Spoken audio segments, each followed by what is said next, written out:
Hello everyone, నేను doctor Mounika, consultant fertility expert 39 hospital LB Nagar Hyderabad. ఒక question post చేశారండి comment సెక్షన్లో. అక్కడ ఏం అడిగారు అంటే, టీనేజ్ వయసులో మనము బర్త్ కంట్రోల్ పిల్స్ వాడినట్టయితే ఫ్యూచర్లో వాళ్ళు ప్రెగ్నెన్సీ ప్లాన్ చేసుకునేటప్పుడు ఏదన్నా ఇబ్బంది కలుగుతుందా, దాని గురించి ఈరోజు నేను మాట్లాడతాను. బర్త్ కంట్రోల్ పిల్స్ అంటే ఏంటి, వాటిని ఓరల్ కాంట్రసెప్టివ్ పిల్స్ అని కూడా చాలామంది అంటారండి. సో ఈ ఓరల్ కాంట్రసెప్టివ్ పిల్స్ లేదా బర్త్ కంట్రోల్ పిల్స్లో మనకు 2 హార్మోన్స్ ఉంటాయి కాంబినేషన్లో. ఈస్ట్రోజన్ ఒకటి, ప్రొజెస్ట్రాన్ ఒకటి.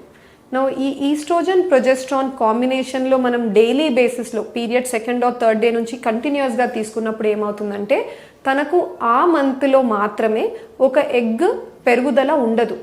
సో పెరుగుదల లేకుండా ఓన్లీ లైనింగ్ పెరిగి ఆ తర్వాత టైంకి తనకు పీరియడ్ రావడానికి హెల్ప్ అవుతుంది. ఎందుకు ఎగ్ పెరగదు? ఎగ్ పెరగడానికి మన బాడీలో హార్మోన్స్ ఎలా ఉండాలి అంటే, ఇనీషియల్గా మనకి ఈస్ట్రోజన్ చాలా తక్కువ లెవెల్స్లో ఉంటుంది. అందుకని బ్రెయిన్ నుంచి మనకి FSH అన్న హార్మోన్ రిలీజ్ అవుతుంది. రిలీజ్ అయ్యి ఆ ఎగ్ పెరుగుదలకి హెల్ప్ అవుతుంది. ఎగ్ పెరిగే కొద్దీ ఆ పెరిగే ఎగ్ నుంచి ఈస్ట్రోజన్ హార్మోన్ వస్తుంది. ఈస్ట్రోజన్ గర్భసంచి పొరను తయారు చేస్తుంది. తయారైన తర్వాత పెద్దగైన ఎగ్ రప్చర్ అయ్యి ఎగ్ విడుదలైన తర్వాత ప్రొజెస్ట్రాన్ అన్న హార్మోన్ వస్తుంది. ఆ టైం పీరియడ్లో లేడీకి ప్రెగ్నెన్సీ అన్నది వస్తే తనకు పీరియడ్ స్కిప్ అవుతుంది. లేదు అన్నప్పుడు ఆ ప్రొజెస్ట్రాన్ లెవెల్ కూడా స్టాప్ అయిపోయినప్పుడు కరెక్ట్గా another 15 days after egg release తనకు పీరియడ్ అన్నది కలుగుతుంది. ఈ ఓరల్ కాంట్రసెప్టివ్ పిల్స్ ఏం చేస్తున్నాయంటే, సేమ్ హార్మోన్సే కానీ మనం టుగెదర్ వాడేస్తున్నాం. మనకి ఎలా ఉండాలి, first 14 to 15 days in cycle oestrogen మాత్రమే ఉంటుంది. ఆ తర్వాత ఎగ్ రిలీజ్ అయిన తర్వాతనే ప్రొజెస్ట్రాన్ ప్లేకి వస్తుంది. అప్పుడే మీకు కరెక్ట్గా ఎగ్ రిలీజ్ అవ్వడము, రాలేదు అంటే పీరియడ్ రావడము లేదా ప్రెగ్నెన్సీ రావడం అన్నది కుదురుతుంది. కానీ ఓరల్ కాంట్రసెప్టివ్ పిల్స్ ఈ 2 హార్మోన్స్ కలిపి టుగెదర్ డైలీ బేసిస్ పీరియడ్లో 2nd, 3rd డే నుంచి కంటిన్యూస్గా తీసుకుంటున్నారు. ఇలాంటి టైంలో ఏమవుతుందంటే, మన సైకిల్ కొంచెం ఇన్హిబిట్ అయ్యి ఒక ఎగ్ పెరుగుదల అన్నది జరగదు. అందుకనే ఎవరైతే ప్రెగ్నెన్సీ అవాయిడ్ చేయాలనుకుంటున్నారో వాళ్ళు ఈ పిల్స్ వాడచ్చు. అండ్ ఇంకొక మిస్నామర్, బర్త్ కంట్రోల్ పిల్స్ అంటే ఖచ్చితంగా ఓన్లీ ప్రెగ్నెన్సీ రాకుండా ఉండడానికి మాత్రమే హెల్ప్ అవుతుందా? ఇవి వేరే ప్లేసెస్లో కూడా మేము యూజ్ చేస్తాము. యాక్చువల్లీ మల్టీపర్పస్ అండి. గైనకాలజిస్ట్ని మీరు మీట్ అయితే ఎక్స్ప్లెయిన్ చేయగలరు. చాలా ప్లేసెస్లో మేము OCPs వాడతాం. సో ఏ ప్లేసెస్లో వాడచ్చు? ఒకరు PCOD ప్రాబ్లంతో బాధపడుతున్నారు అంటే, వాళ్ళకి కరెక్ట్గా పీరియడ్స్ రావట్లేదు అంటే, ఒక 3 to 4 cycles వాళ్ళు ఈ పిల్స్ని కంటిన్యూస్గా వాడండి, కరెక్ట్గా పీరియడ్స్ వస్తూ ఉంటాయని చెప్పి ఇస్తూ ఉంటారు. లేదా ఇంకొన్ని కేసెస్లో బ్లీడింగ్ సరిగ్గా జరగట్లేదు, అబ్రప్ట్గా 10th డే అవుతుంది, 15th డే అవుతుంది, అబ్రప్ట్గా ఎప్పుడంటే అప్పుడు బ్లీడింగ్ అవుతుంది ఇర్రెగ్యులర్గా. సో అటువంటి ప్రాబ్లమ్స్ కంట్రోల్ చేయాలన్నా కూడా OCPs వాడతాం. అండ్ ఇంకొక కేసు హెవీ బ్లీడింగ్ అవుతుంది, చాలా పెయిన్ వస్తుంది, అటువంటి కేసెస్లో కూడా మేము OCPs వాడుతూ ఉంటాం.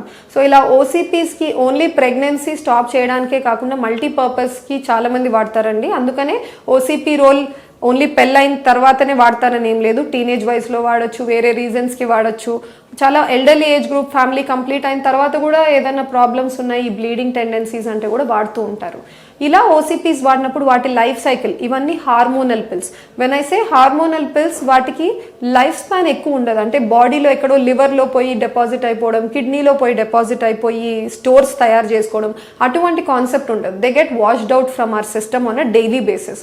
అందుకని మీ OCPs ఒక లెటర్స్ ఒక 3 months వాడారు, వాడి ఆపిన తర్వాత హౌ లాంగ్ వాటి ఎఫెక్ట్ స్టే అవ్వచ్చు? బ్రెయిన్ మీద యాక్ట్ చేస్తున్నాయి కాబట్టి హార్మోన్స్, ఆ గ్లాండ్స్ని కంట్రోల్ చేస్తున్నాయి కాబట్టి మన బాడీ నుంచి వాష్అవుట్ అయినప్పటికీ ఆ బ్రెయిన్ మీద కంట్రోల్ కొంచెం పర్సిస్ట్ అవ్వచ్చండి. ఆ suppression maybe another few days to 1 month maximum ఉంటుంది. కానీ ఫాలోయింగ్ దట్ కంప్లీట్గా మీకు బాడీ నుంచి ఆ సిస్టమ్ నుంచి పిల్స్ వాష్అవుట్ అవుతాయి. వాటి లాంగ్ లాస్టింగ్ ఎఫెక్ట్స్ మాత్రం ఉండవు. అందుకనే టీనేజ్లో ఏదన్నా ప్రాబ్లం వల్ల మీరు OCPs వాడినప్పటికీ పెళ్ళైన తర్వాత మీరు ప్రెగ్నెన్సీ కావాలనుకుంటున్నప్పుడు వీటి ఎఫెక్ట్ వాటి మీద పడుతుందని ఏం లేదండి.